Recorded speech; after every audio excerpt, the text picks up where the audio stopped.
إن الله وملائكته يصلون على النبي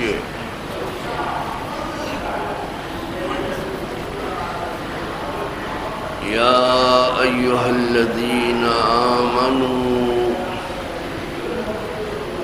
صلوا عليه وسلموا تسليما اللهم صل وسلم على سيدنا محمد وآله وأصحابه وبارك وسلم صلاة وسلاما عليك يا رسول الله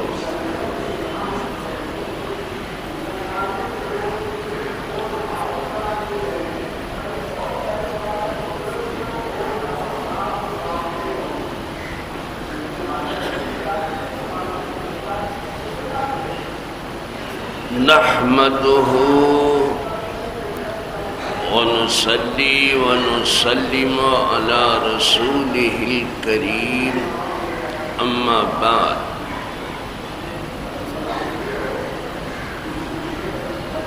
أعوذ بالله من الشيطان الرجيم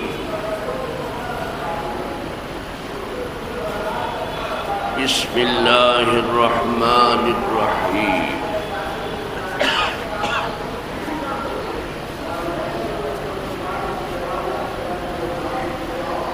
قد أفلح من تزكى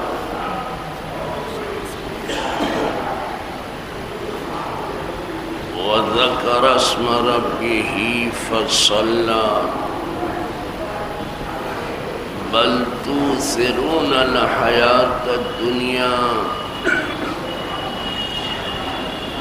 والآخرة خير وأبقى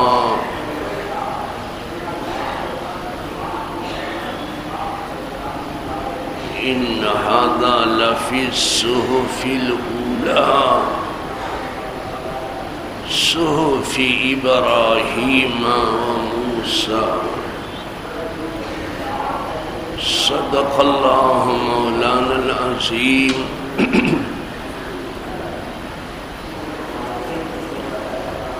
وبلغ رسوله النبي الأمين الكريم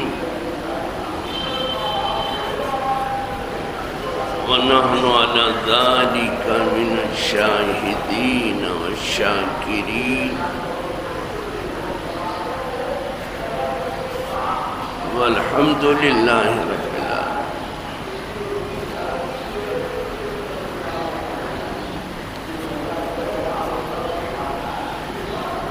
برادران ملت اسلامیہ و عزیزان گرامی قدر،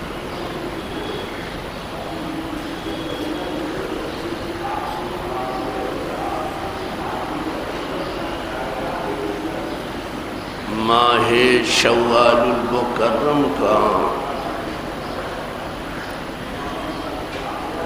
یہ پہلا جمعہ ہے۔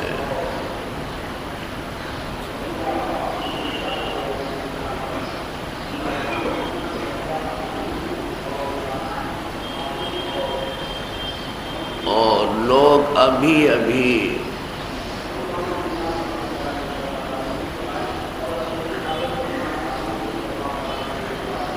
جو روزے ان پر فرض تھے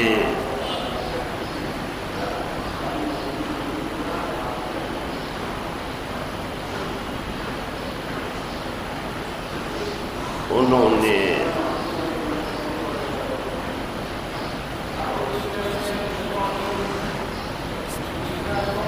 بہترین ادائیگی کی راہ اختیار کی،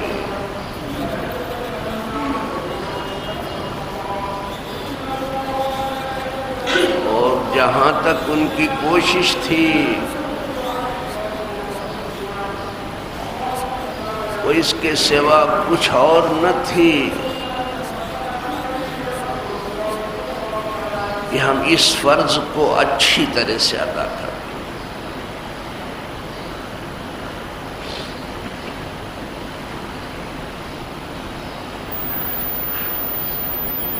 زکوٰۃ کی ادائیگی بھی لوگوں نے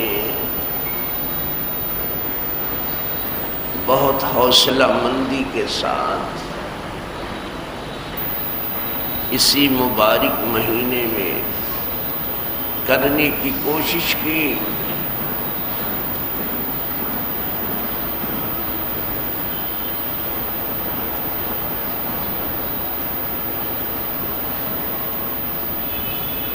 زیادہ تر لوگ تھے جو اس راہ میں بڑی کوشش کر رہے تھے، اللہ ان کی کوشش قبول کر لے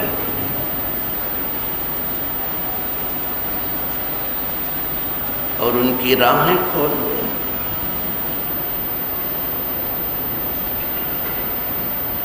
ہاں، کچھ لوگ تو ہمیشہ ایسے ہوتے ہیں جنہوں نے پورے حوصلے سے کام نہیں لیا، وہ خواہی نہ خواہی تھکے ہارے دکھائی دے۔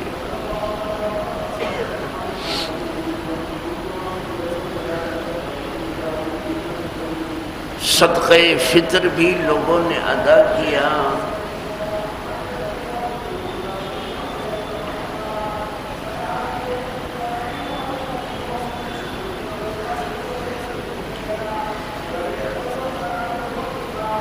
اور عید کی صبح جیسے ہی چمکتی ہے اسی کے ساتھ اس کا وجوب ہو جاتا ہے، لیکن لوگ پہلے ہی نکال دیتے ہیں تاکہ غریب کی بھی عید ہو جائے۔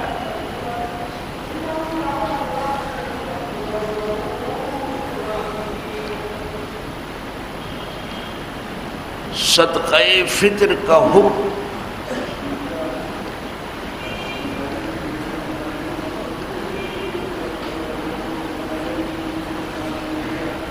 اتنی شدت کے ساتھ دیا گیا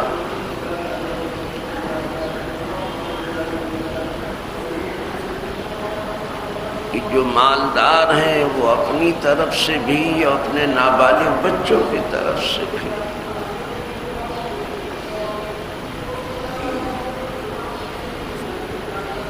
صدقہ فطر ادا کریں۔ اگر انہوں نے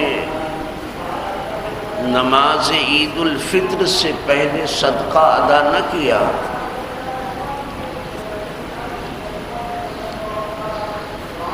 تو پھر روزہ، نماز،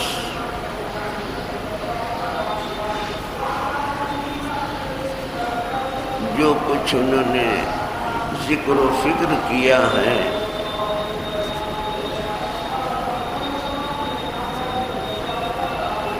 وہ سب معلق کر دیا جاتا ہے۔ معلق کا مطلب ختم ہونا نہیں ہے،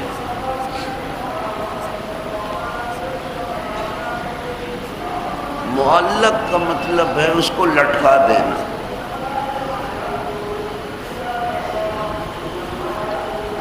تعلیق کہتے ہیں لٹکانے کو، اس کو ختم نہیں کیا جاتا۔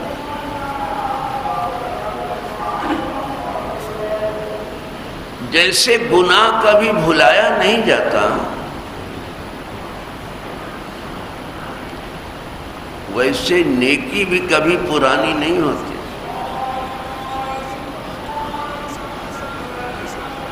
نیکی ختم نہیں ہوگی، جو نیکی ہے وہ نیکی رہے گی، تو اس کو معلق کیا جاتا ہے، تعلیق لٹکانے پر۔ الذنب لا ينسى، گناہ کبھی بھلایا نہیں جاتا۔ اچھا، اسی لیے اس کا نام جو ہے ذنب ہے۔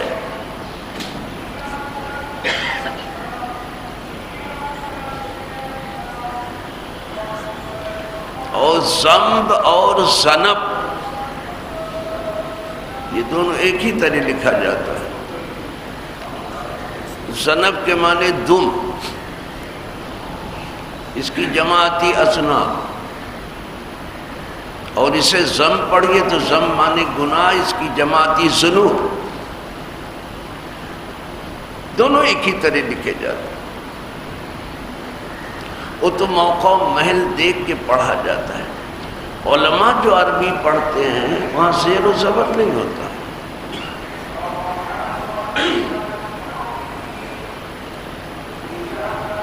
وہاں تشدید و جزم نہیں ہوتا، ایسے ہی پڑھتے ہیں۔ تو دیکھتے ہی کون سی جگہ ہے اس حساب سے پڑھتے ہیں۔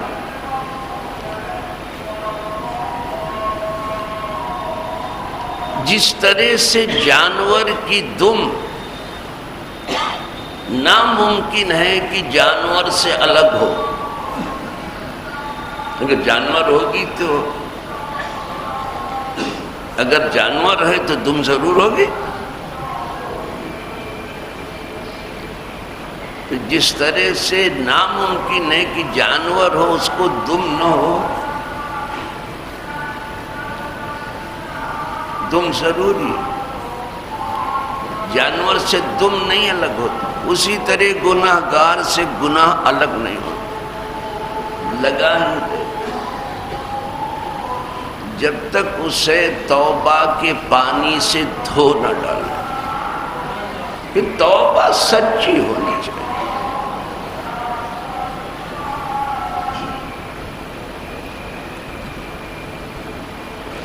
ہاں کچھ گناہ ہیں جنہیں چھوٹے چھوٹے گناہ کہتے ہیں، صغائر، صغیرہ گناہ، چھوٹے گناہ، وہ عبادات سے معاف ہو جائے۔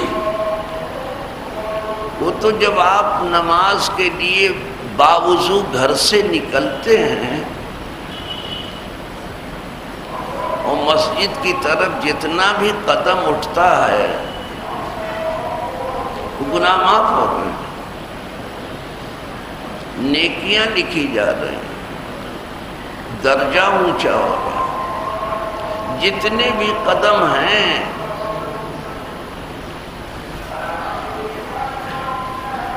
ہر قدم میں گناہ معاف ہو رہا ہے، درجہ اونچا ہو رہا ہے، نیکیاں لکھی جا رہی ہیں۔ اور یہ تو آپ چل کے آ رہے ہیں، کیوں نہیں آپ کے گناہ مٹیں گے، اور کیوں نہیں نیکی لکھی جائے گی، اور کیوں نہیں درجہ اونچا ہوگا۔ جب گھر میں وضو کر رہے تھے اس وقت بھی وضو میں بھی گناہ، وضو میں اتنے گناہ جھڑتے ہیں کہ اگر آنکھ والا دیکھے تو منہ پھیر لے گا۔ ایک اللہ والے نے دیکھا کوئی بیٹھ کے وضو کر رہا ہے،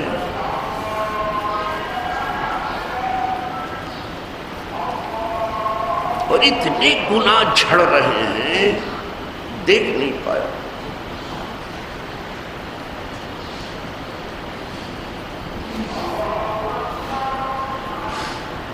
اللہ والے دیکھتے ہیں کیسے گناہ جھڑ رہے ہیں۔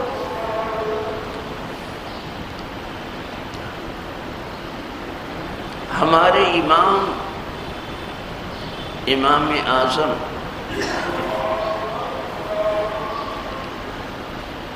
جو اماموں کے بھی امام ہیں اور امت کے چراغ ہیں،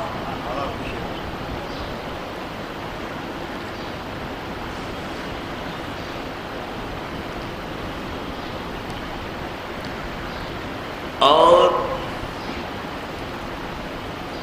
لوگوں کا غم غلط کرنے والے ہیں۔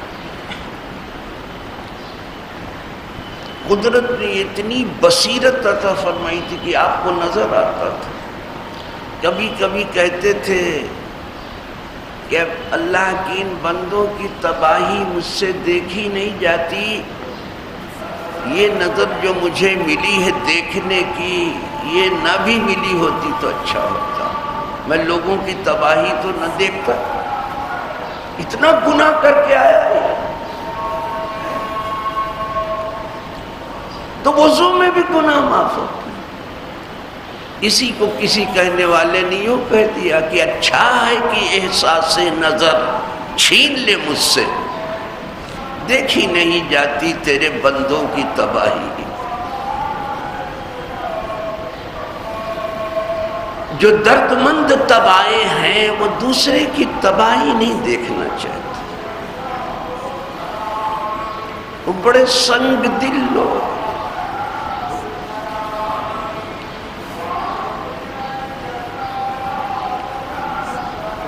جو خود تو اچھے بھلے رہنا چاہتے ہیں، آرام و آشائش کے ساتھ رہنا چاہتے ہیں، ناز و نعم میں رہنا چاہتے ہیں، لیکن دوسروں کی تباہی میں انہیں بڑا لطف آتا ہے۔ یہ بڑے پتھر دل لوگ۔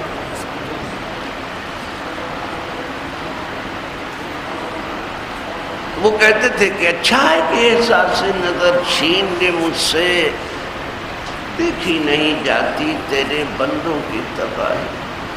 تو میں تو صرف اتنا ہی بتا رہا تھا کہ وضو میں بھی گناہ معاف ہوتے ہیں، حالانکہ وضو یہ عبادت غیر مقصودہ ہے۔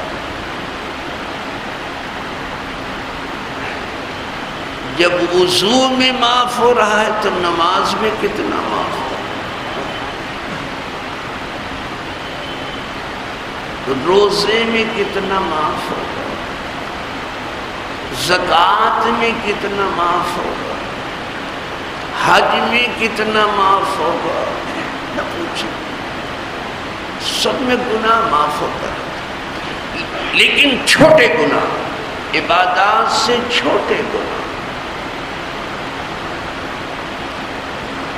جو بڑے گناہ ہیں، گناہ کبیرہ جنہیں کہا جاتا ہے، اور کبیرہ میں بھی کچھ بہت بڑے ہیں، اکبر الکبائر، بہت بڑے گناہ، وہ توبہ سے، جب تک توبہ نہ ہو گناہ لگا ہی رہتا ہے، ایسے جیسے جانور کو دم لگی ہوتی ہے، اسی طرح گنہگار کے پیچھے گناہ لگا رہتا ہے۔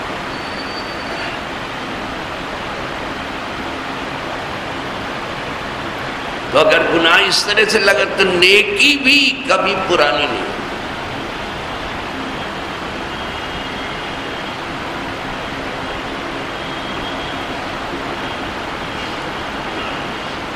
البر لا یبلا، نیکی کبھی کہنگی قبول ہی نہیں کرتی،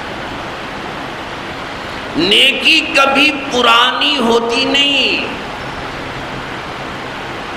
وہ سدا بہار ہے۔ تو یہ معلق کیا جاتا، نیکی ہے نا آپ کی، اس کو لٹکا دیا جاتا ہے، روزہ، نماز، ذکر، فکر، تلاوت، جو کچھ بھی کیا ہے آپ نے سب کو لٹکا دیا، یہاں تک کہ آپ صدقہ فطر ادا۔ اسی پر میں نے عرض کیا تھا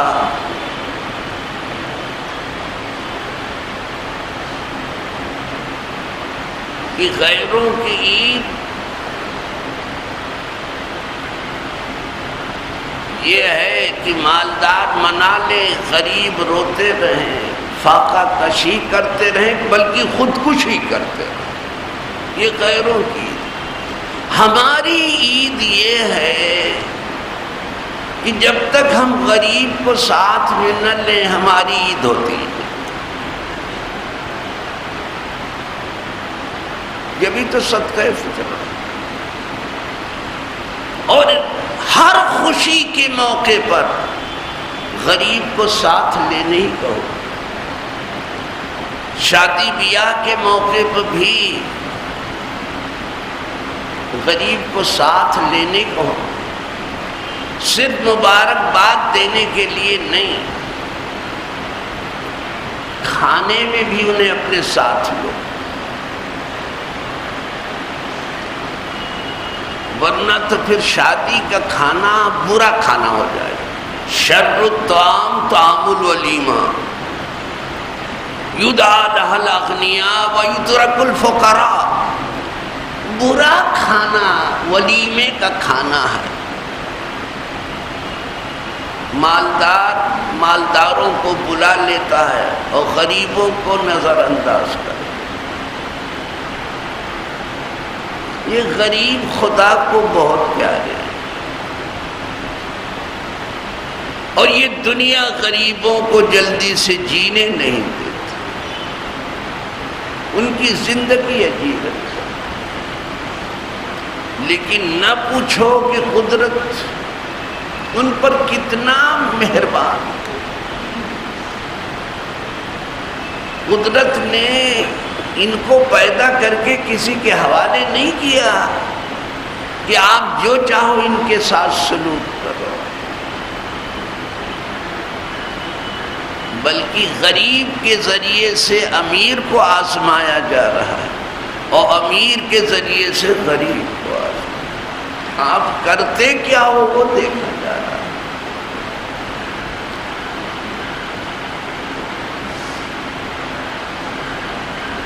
کوئی سرمایہ دار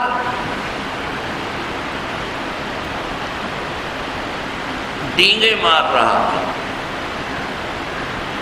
دیکھو ہم مالدار لوگ ہیں، اللہ پاک نے ہم سے قرض حسن مانگا ہے،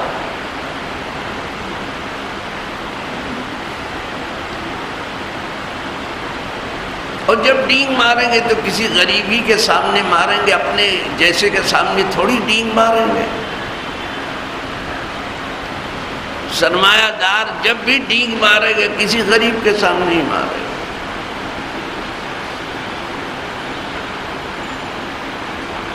تو کہا دیکھو ہم مالداروں کو، وَمَن يُقْرِضُ اللَّهَ قَرْضًا حَسَنًا، تم میں کون ہے جو اللہ کو اچھا قرض دے؟ کہا دیکھو ہم لوگ ایسے ہیں، اسے اللہ نے قرض مانگا ہے، کسی غریب سے کہہ رہے ہیں، لیکن وہ ضرور غریب تھا، سرمایہ دار نہیں تھا، پونجی نہیں تھی، لیکن پڑھا لکھا تھا، اور پڑھے لکھے سے زیادہ سرمایہ دار کوئی بڑا میں نے دیکھا نہیں۔ یہ اور بات ہے پڑھا لکھا خود ہی نہ سمجھے کہ میں سرمایہ دار ہوں اور اپنی آبرو بیچتا پھرے تو کروں کیا؟ پڑھے لکھے سے زیادہ سرمایہ دار کوئی، علم سے بڑا کون سرمایہ؟ اور جس نے اپنے علم کی قدر خود ہی نہ کی، دوسرے کیا خاک کریں گے؟ پہلے تو آپ اپنے علم کی قدر خود کرو۔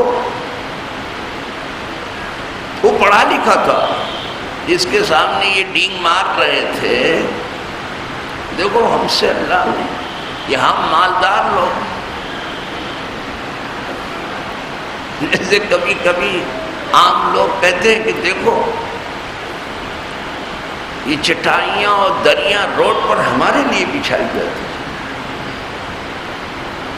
جب ہم آتے ہیں تو قالینیں بچھائی جاتی ہیں، دریاں بچھائی جاتی ہیں، چٹائی تمہارے لیے تو وہی چٹائی ہے، پڑھ تو اس طرح سے ڈینگے مارتے ہیں لوگ۔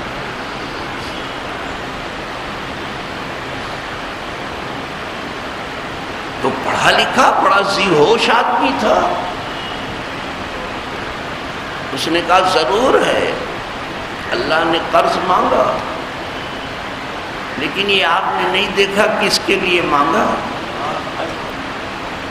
تو ہم غریبوں کے لیے ہی مانگا، اللہ کو کیا ضرورت ہے، اسی کا دیا ہوا تو سب ہے، غریبوں کے لیے۔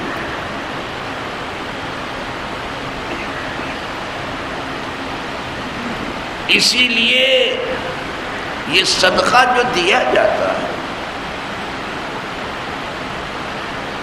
پہلے غریب کے ہاتھ میں نہیں پہنچتا، قدرت اسے لے لیتی، بہت تیز سے قبولیت اس کی۔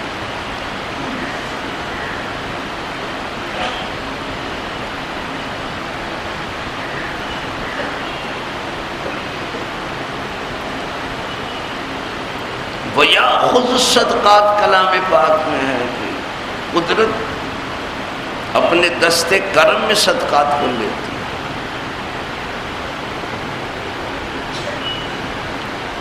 وَهُوَ الَّذِي يَقْبَلُ التَّوْبَةَ عَنْ عِبَادِهِ وَيَأْخُذُ الصَّدَقَاتِ، صدقے کو خود اپنے دستے کرم ملے اور پھر اسے پروان چڑھاتا ہے، صدقہ بڑھتا ہے۔ کہا لیکن آپ نے یہ نہیں دیکھا کہ کس کے لیے لیا ہے؟ کہا کس کے لیے؟ کہا وہاں ہمارے لیے لیا ہے۔ اور زکوٰۃ کا اس کے سوا دوسرا کوئی مفہوم نہیں کہ غریب امیروں سے لے کر کے غریبوں کی طرف پھیر دیا، اس کے سوا اور کوئی مطلب۔ اغنیاء سے لے کے فقراء کی طرف پھیر دیا، اور جیسے ہی فقیر اس پر قبضہ کرتا ہے اس زکوٰۃ ادا ہو جائے، وہ اس کا حق ہے۔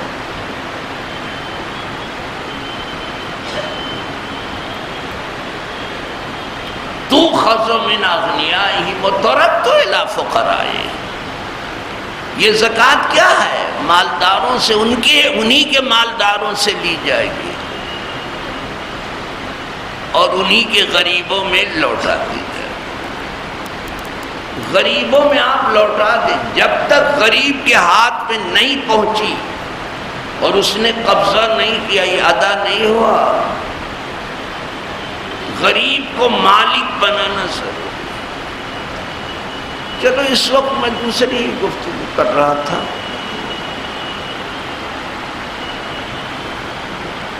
کہ جو بڑے بڑے گناہ ہیں وہ تو بغیر توبہ کے معاف ہیں،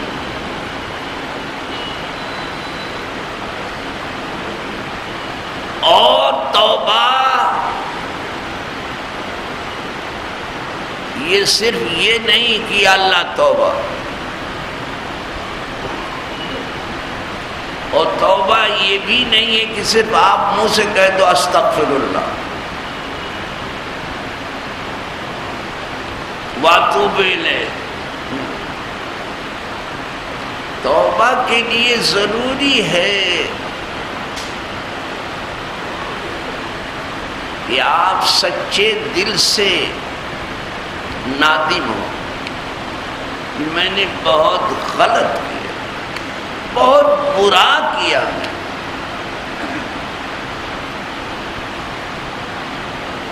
ندامت یہی توبہ کی چوکھٹ پہ لاتی ہے، الندم و توبہ، اسی لیے ندامت ہی کو توبہ کہہ دیا گیا۔ جب تک نادم نہ ہوا یہ توبہ کا سچا خادم نہیں ہے۔ توبہ کرنے والا نے نادم ہونا، ندامت ہو کہ ہم نے بہت برا کیا، اچھا نہیں کیا، بہت غلط کیا، نادم۔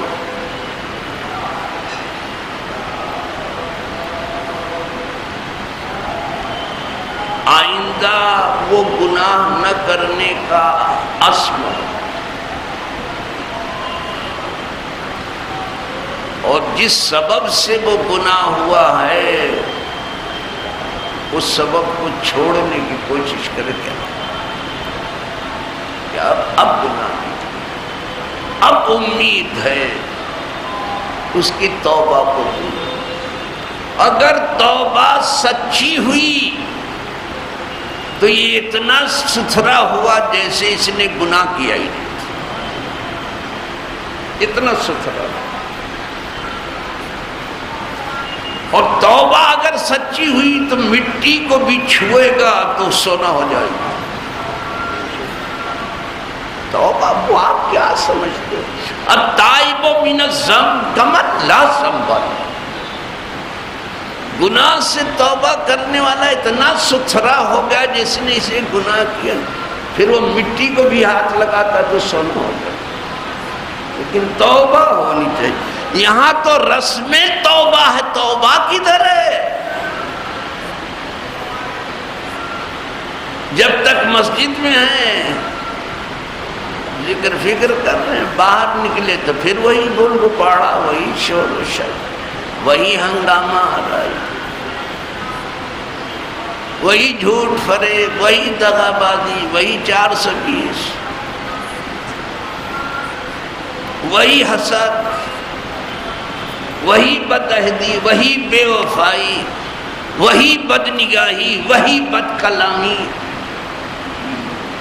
وہی بے لگامی، وہی شدت، وہی درندگی، کتنے ہیں اس میں مبتلا۔ پھر توبہ آپ نے کیا کیا؟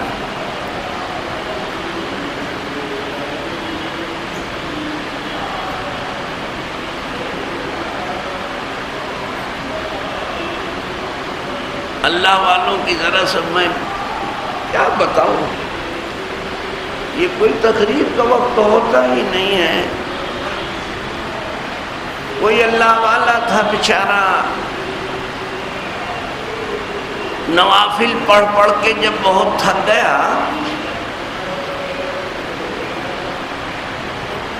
مسجد میں،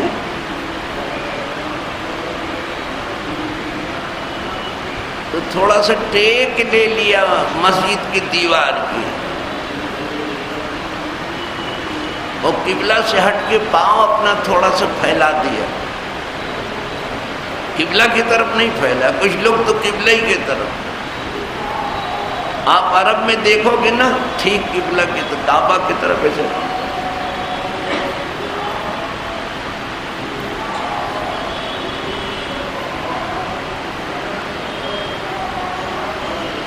بس گوشے مسجد سے آواز آئی کہ شاہوں کے دربار میں یوں ہی بیٹھتے ہیں، جب بادشاہوں کے یہاں آپ اس طرح سے نہیں بیٹھتے، حکم الحاکمین کی بارگاہ میں اس طرح سے۔ تو جانتے ہو جب انہوں نے اس تنبیہ غیبی کو سنا، اور اللہ والے خوب سنتے ہیں، خوب سنتے، ذرا سا پاؤں پھیلا تھا تو انہیں تنبیہ کر دی گئی۔ ہم کیا کیا کرتے، کوئی تنبیہ آئی؟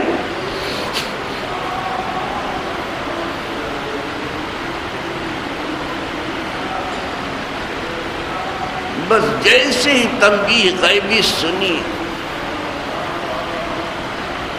اس طرح سے پاؤں سمیٹ لیے کہ مرنے کے بعد ہی کھلے ہیں، اس قدر کا۔ کبھی بھول سے بھی مسجد میں پاؤں نہیں پھیلایا، یہ نہیں کہ پاؤں ایسے سمیٹے رہے اور سمیٹے سمیٹے کرسی پہ اٹھا کے ان کو لے گئے، یعنی پھر وہ غلطی نہیں ہے۔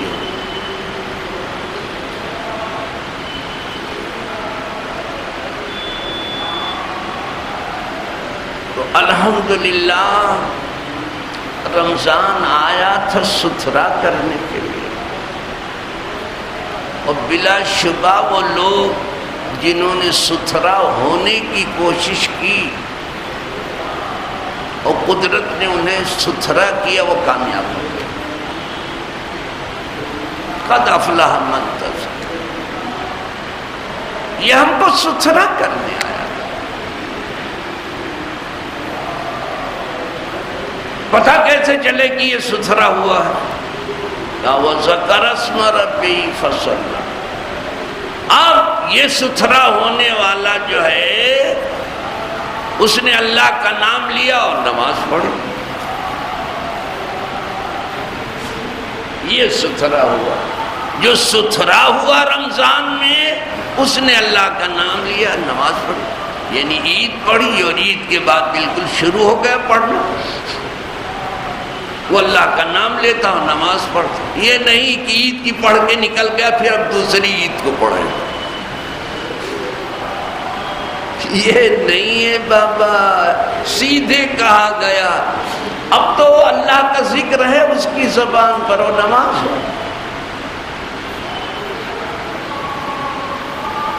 نماز پڑھو۔ صفائیں کیسے گھٹی؟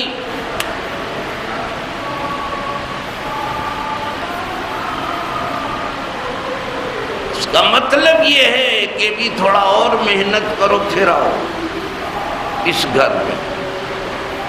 جن کو یہاں رکھ لیا گیا اور وہ اللہ کا نام لے رہے ہیں، نماز پڑھ رہے ہیں، ضرور ستھرے ہوئے، یقیناً سے۔ اب آ گیا یہ کیوں نکل گئے؟ اب نام نہیں لے رہے ہیں، اب نماز نہیں پڑھ رہے ہیں، نکل گئے۔ بل تؤثرون الحیات الدنیا، تم کو دنیا کی زندگی پیاری ہے تو پیار کرو، مارے مارے پھرو، پھرتے ہیں میر خار کوئی پوچھتا نہیں، پھرو اور بے جگہ ہو گئے۔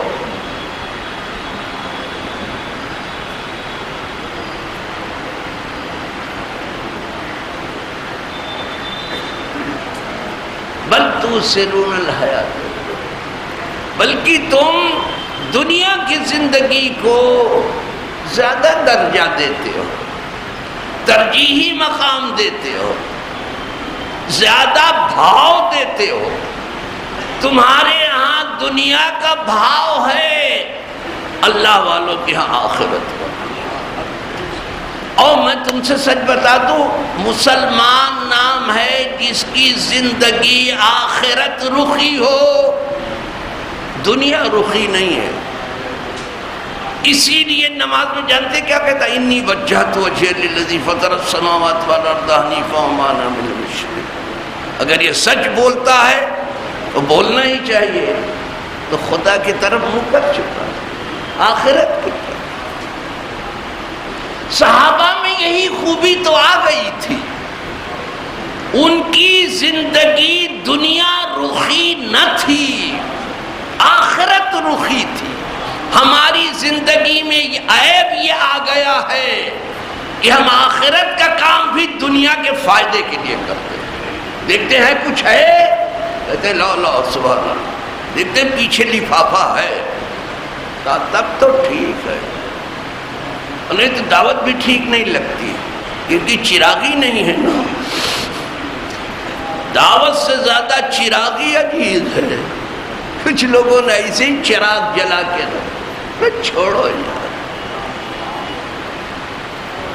ان کی زندگی آخرت۔ اور عبداللہ ابن مسعود نے یہی بیان کیا، کانوا اسعد فی الدنیا وارغب فی الآخرہ۔ صحابہ کو تم جاننا چاہتے ہو کیا تھے؟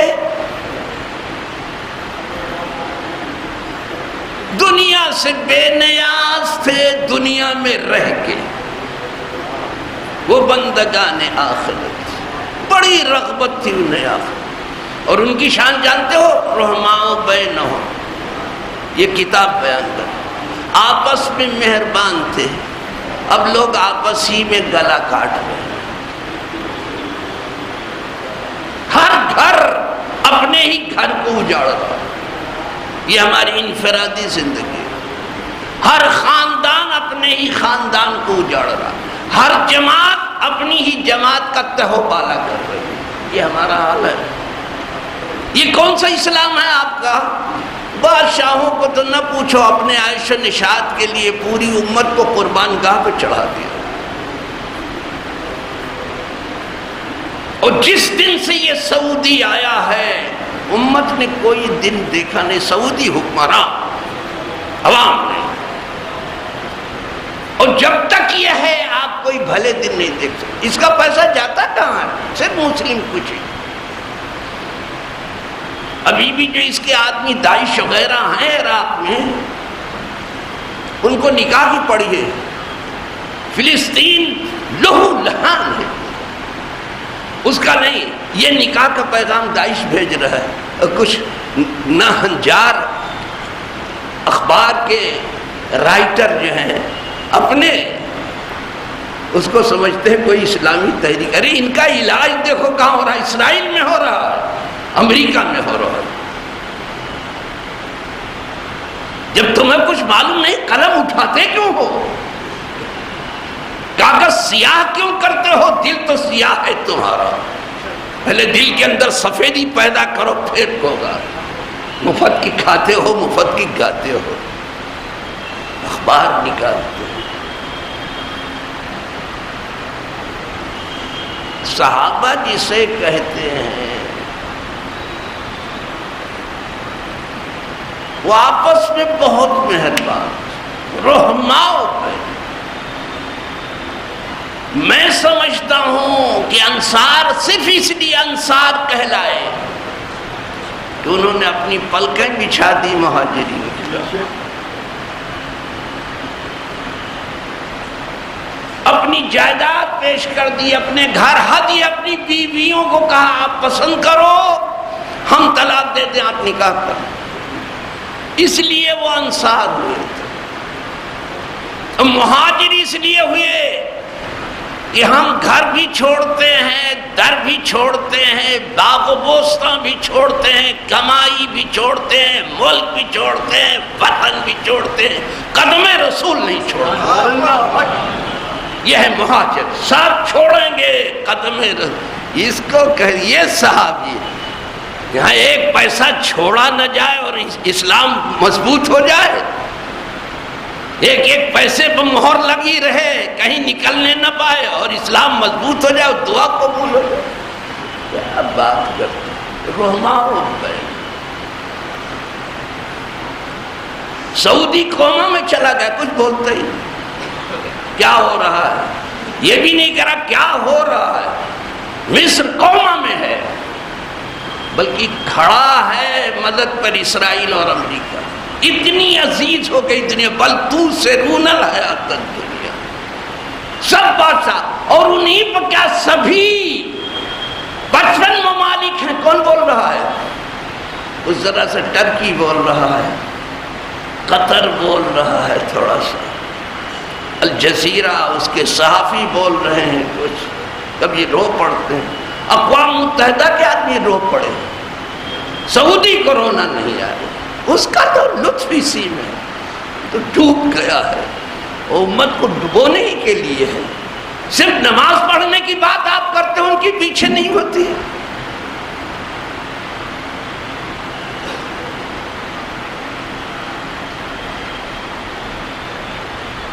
یہ ایسے لوگ ہیں، ان کی شکل دیکھنا پسند مت کرو، یہ اپنے سوا کسی کو مسلمان نہیں، یہ مسلمان ہے، رحماء بینہم ہے۔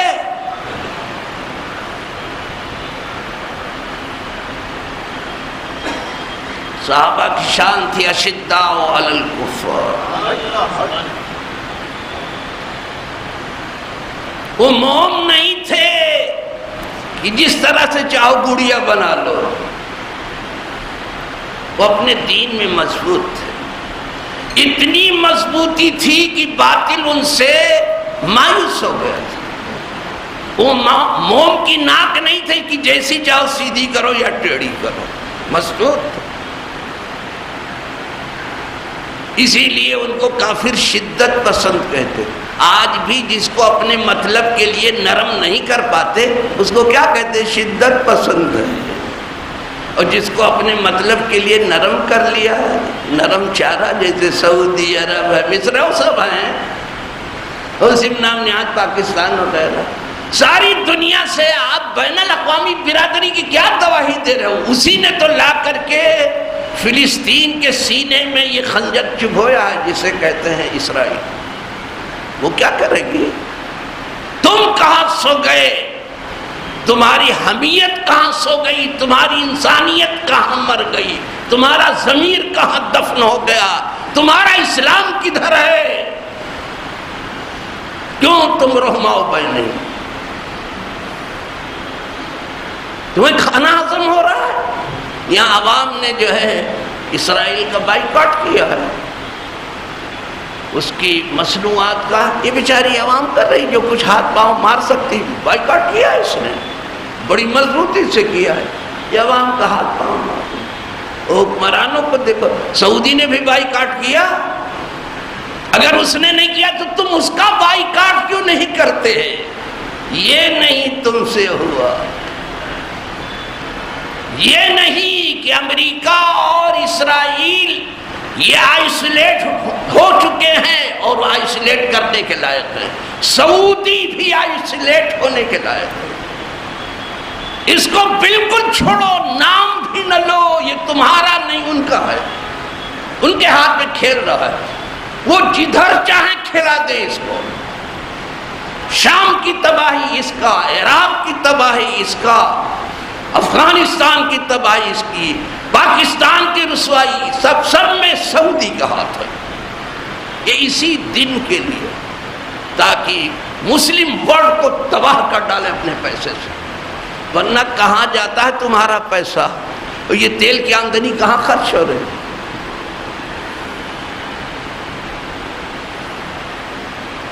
کہاں جا رہی ہے؟ ہر سال ہتھیار خریدو. کہاں تم نے جنگ کی؟ کبھی کوئی کافر تمہاری تلوار سے مارا گیا ہو گیا ہے وہ تو بتاؤ تم. صرف تم نے مسلمانوں کا گلا کاٹا.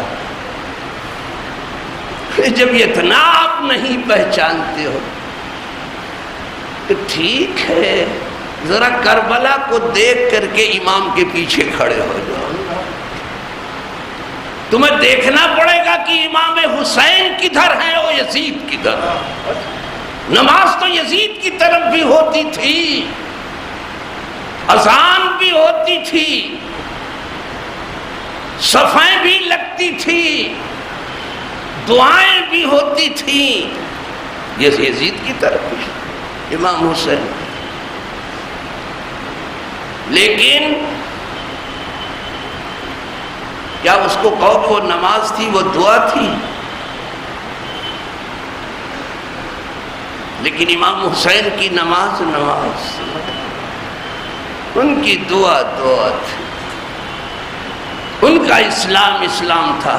لیکن یہ کسی کو سجھائی نہیں دیتا ہے، بندے حر کو سجھائی دیتا ہے. پہلے آزاد بنو، بندے حر کو دکھائی دیا اور اس نے عین وقت کو پانسا پلٹ دیا. پہلے حر بنو پھر تمہیں سجائی. غلام بنو گے تو نہیں، غلامی میں کچھ نہیں دکھائی دیتا، قرآن تقلید میں کچھ نہیں دکھائی دیتا. اندھے بنے رہو. نظر آتے نہیں بے پردہ حقائق ان کو، نظر جن کی ہوئی محکومی اور تقلیص کو. جو کسی کے غلام ہو چکے ہیں، امریکہ اور اسرائیل، غلام ہی نہیں، دنیا کو قبول کر لیا. بل تؤثرون الحیات الدنیا، تم نے دنیا کو ترجیح دے دی. والآخرۃ خیر وابقیٰ، اور آخرت بہتر ہے اور ہمیشہ باقی رہے گی. ان ھذا لفی الصحف الاولی، یہ حقیقت اگلے صحیفوں میں بھی بیان کی ہے، یہ اگلی کتابوں میں بھی ہے. صحف ابراہیم و موسیٰ، ابراہیم کے بھی صحیفے میں ہے اور موسیٰ کے، سب بھی بیان کی ہے. اب پتہ چلا یہ شہادت گہے الفت میں قدم رکھنا ہے. لوگ آسان سمجھتے ہیں مسلمان ہونا. وآخر دعوانا الحمدللہ رب